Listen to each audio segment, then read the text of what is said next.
Frequently in gacha games, your starter units will fade into obscurity over time as better units become available. This used to be the case when Lord of Heroes first released, but nowadays this starter unit is a lot better than she initially used to be. I am Nyris, and this is going to be a Fram guide. Let's begin.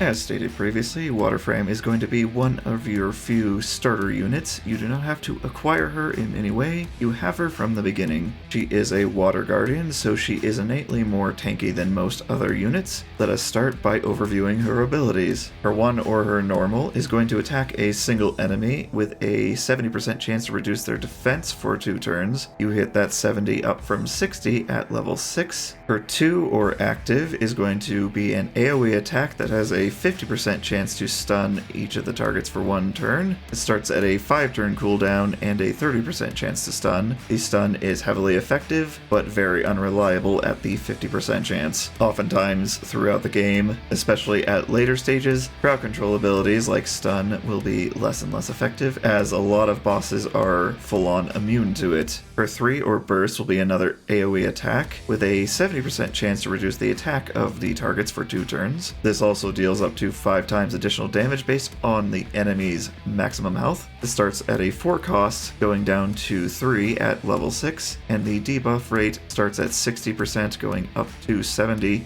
at level 4. Being she is a guardian, she has access to the Aegis and Bulwark sets, so she primarily has 2 different builds, depending on what you want to use her for. Given she has enemy max health damage on her 3, she can be used as a decent sub-DPS, or you can use her as a purely debuffing utility tank. As far as stats are concerned, mine here is at Ascension level 2 and level 70. She has one of the highest health pools in the game, at this point being over 18,000. However, despite all those increases in strength, she only has a little over 1,000 in both attack and defense. This is what keeps her from being a great DPS along the likes of Water Dragon Knight Helga. However, she is no slacker when it comes to damage, as seen here.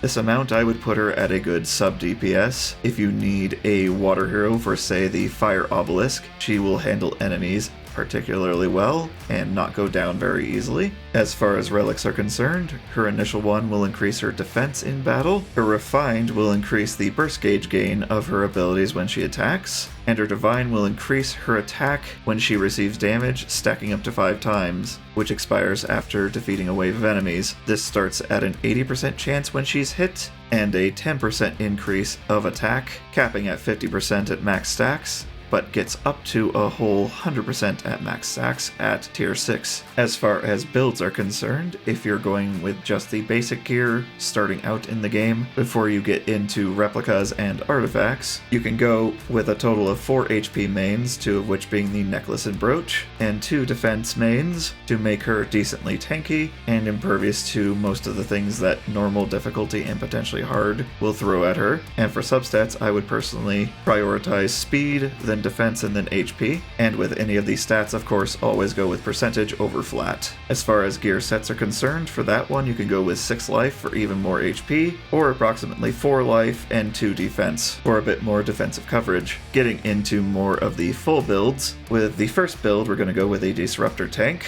We're going to put 4 to 5 HP main stats on her, and then 1 to 2 speed main stats, potentially 1 debuff rate if situations call for it, as the resistance of enemies gets higher the higher difficulty you go. And then for substats, we pretty much prioritize the same as before with speed, defense, and HP. For gear sets, you're going to go with 4 Bulwark to reduce damage taken by allies, and then 2 Aegis or Life to either give her more health or further reduce the damage that she takes. And we're going to go with the Refined Relic to increase her burst gauge gain to supply your spirit gauge faster. The second later game build you're going to go with is going to be a standard DPS build with 4 attack and 2 crit damage. primarily focusing on critical rate on your substats to get it to a good place where she crits consistently. If you're not lucking out with the crit rate substats, you can also substitute one of the crit damage, brooch, or necklace pieces with a crit rate 1. And then you will also want attack and HP substats beyond getting your critical rate up to where it needs to be. For this one, you're going to want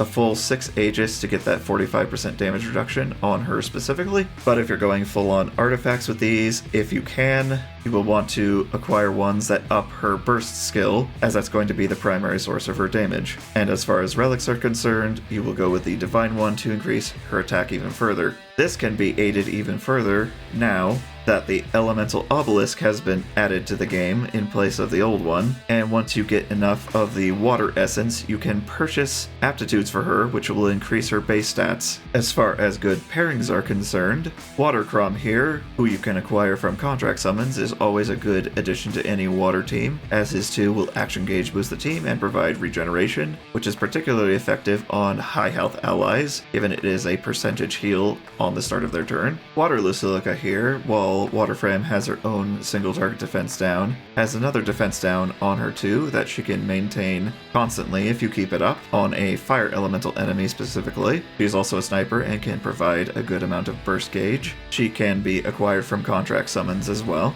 And if you want to dip into featured summons when she comes back around, Watermailing here is a good cleric for that. She has HP scaling, shielding, and healing, as well as increasing the attack strength of allies, which will up their damage. There are not a ton of easily accessible attack up water units, which is different from attack strength up. So Earth Aslan from the Link Summon banner can fulfill that purpose, as well as being another good action gauge booster. Or getting back to featured summons, you can go with Fire Lyn, who provides not only attack up, but leech as well, sometimes allowing you to forego a cleric altogether.